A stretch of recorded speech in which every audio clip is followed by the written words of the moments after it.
Today I will be discussing the California budget crisis. I have been attending COD here since the fall of 2008. Since my time being from 2008 to present, I've seen that there's been an enormous, overcrowding in the classes. It's been more and more increasingly difficult to get classes. It's nearly impossible, really. It's kind of like a lottery. Anyways, I'll be discussing the budget crisis. That is one of the many effects of the budget crisis. I'll be going over what's causing the problem, and I'll be going over the solution of the problem. We need to stop the corruption in California and use the money on what is important, such as education. This brings me to my first main point. According to the Sacramento Bee, California has a $20 billion deficit. That's a tremendous amount of money, and that all lays on the shoulders of us. Who's going to pay it? Us. There's like a fight between the Republicans and the Democrats. Republicans want to cut spending, Democrats just want to tax us. Either way, it's going to affect us. So we're going to have to pay this one way or another. Which brings me to my second main point, which is what is causing this.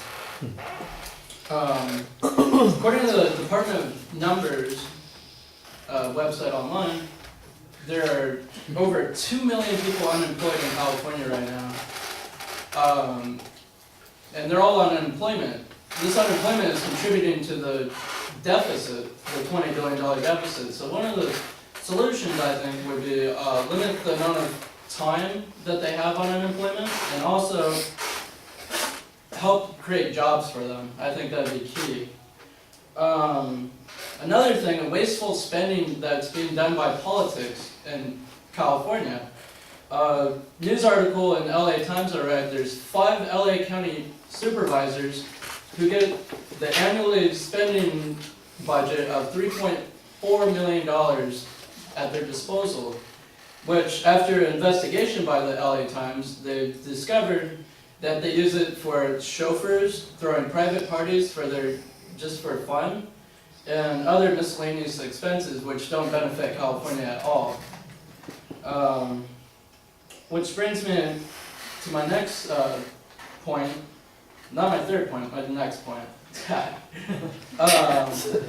Which goes to how Republicans want to cut wages of California city workers, but yet at the same time these supervisors have this outrageous spending limit, and that's not fair for us. Why should we have to pay the difference?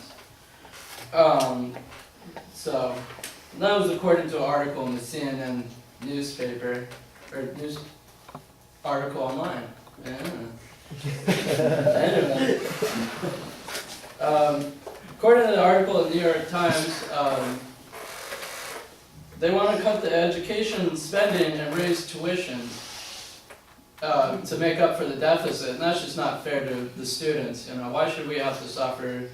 Why don't we take that $3.4 million and just kind of loop it into the education?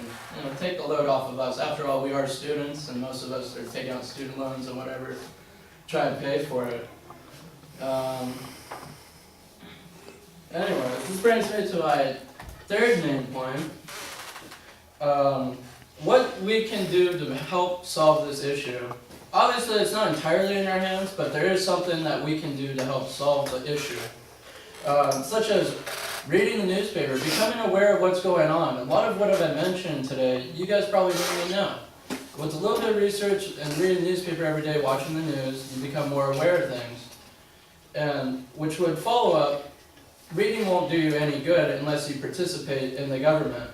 So I encourage everybody to vote on propositions, vote on laws, and that will just help relieve the budget deficits. I don't want to be stuck with a $20 billion deficit. That's just ridiculous.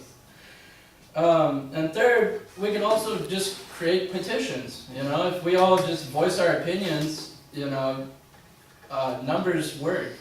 People in numbers, large crowds, they'll listen. and that will help solve the problem. In conclusion, I've gone over the budget crisis, that's the problem in California. I've gone over some of the reasons what have caused the budget crisis. And third, I've given you solutions to what we can do about it. This is a very serious problem at hand, and I hope you guys will actually participate, and I hope I've persuaded you to take this matter seriously. Anyways, this is my persuasion speech. Thank you.